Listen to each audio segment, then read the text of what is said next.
Assalamualaikum warahmatullahi wabarakatuh. Perkenalkan, nama saya Nazauleli Hawa dengan NIM 811423126 dari kelas C jurusan Kesehatan Masyarakat Universitas Negeri Gorontalo. Yang terhormat dosen pengampuh Bapak Kronilukum SPD MSc. Tujuan saya membuat video ini untuk memenuhi salah satu UTS mata kuliah kewarganegaraan. Pada video kali ini, saya akan membahas materi tentang konsep, dampak, komitmen pencegahan, dan pemberantas narkoba di perguruan tinggi. Sebagai mahasiswa, Anda akan bersepakat bahwa narkoba adalah musuh negara yang harus dilawan. Narkoba juga merupakan musuh bagi negara di seluruh dunia. Hal ini dapat dilihat sejak pada tahun 1988 telah terjadi salah satu peristiwa yang kita kenal dengan konferensi PBB, gelap narkotika psikotropika. Pada video kali ini, kita akan mempelajari bagaimana komitmen pencegahan dan pemberantas khususnya di perguruan tinggi. Konsep dasar narkoba. Narkoba atau narkotika berasal dari bahasa Inggris narkos atau narkotis yang berarti menindurkan dan pembiusan.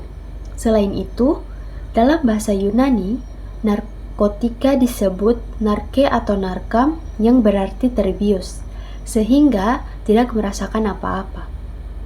Narkotika berasal dari perkataan narkotik yang artinya sesuatu yang dapat menghilangkan rasa nyeri dan dapat menimbulkan efek stupor atau bengong, bahan-bahan pembius dan obat bius.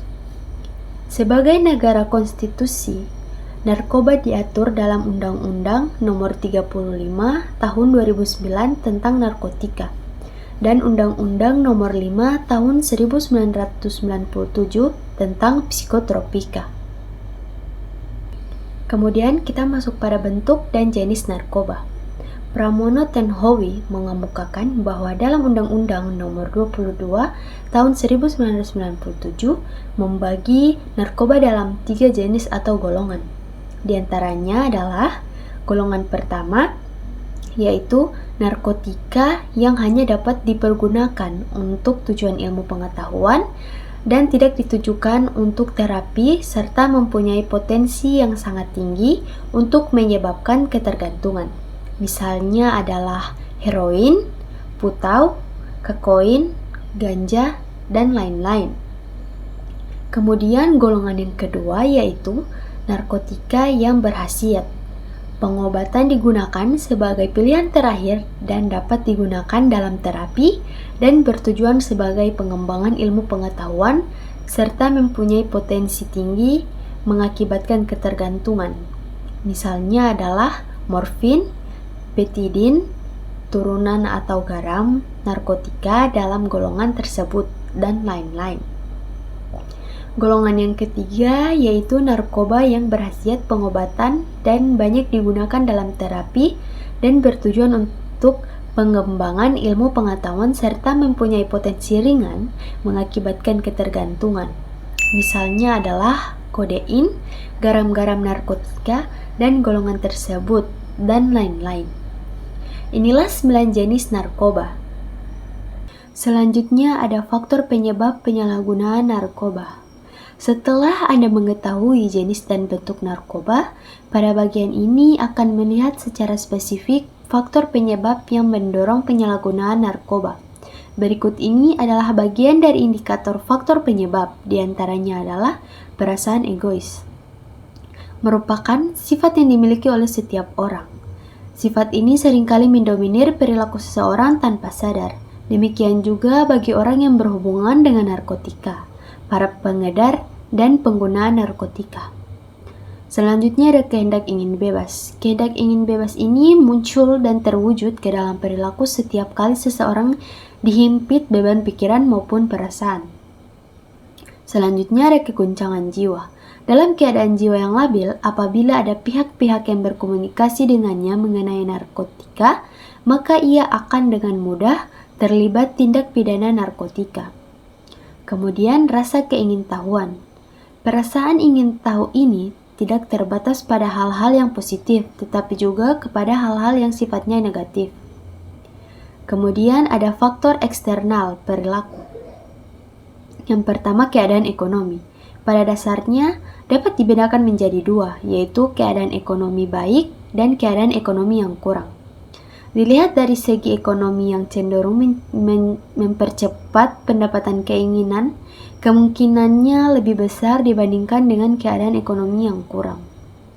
Kemudian ada pergaulan lingkungan. Lingkungan keluarga, sekolah, dan masyarakat dapat memberikan pengaruh negatif terhadap seseorang. Artinya, akibat yang ditimbulkan oleh interaksi dengan lingkungan tersebut, seseorang dapat melakukan perbuatan yang baik dan sebaliknya. Kemudian ada kemudahan. Kemudahan dalam mengakses atau mendapatkan narkoba melalui jaringan narkoba. Semakin banyak beredar jenis-jenis narkoba di pasar gelap, maka akan semakin besar peluang terjadi tindak pidana narkotika. Selanjutnya ada kurang pengawasan. Pemerintahan memegang peranan penting membatasi mata rantai peredaran, produksi, dan pemakaian narkoba. Peran pengawasan keluarga yang merupakan inti dari masyarakat, senggoyannya dapat melakukan pengawasan insentif terhadap anggota keluarganya untuk tidak terlibat perbuatan yang tergolong pada tindak pidana narkotika. Selanjutnya ada ketidaksenangan, yaitu dengan keadaan sosial. Bagi seseorang yang terhimpit oleh keadaan sosial, maka narkotika dapat dijadikan sarana untuk melepaskan diri dari himpitan tersebut. Meskipun sifatnya hanya sementara, tapi bagi orang-orang yang tertentu yang memiliki wawasan, uang, dan sebagainya, tidak saja dapat menggunakan narkotika sebagai alat melepaskan diri dari himpitan keadaan sosial, tetapi jauh dapat dijadikan alat bagi pencapaian tujuan-tujuan tertentu.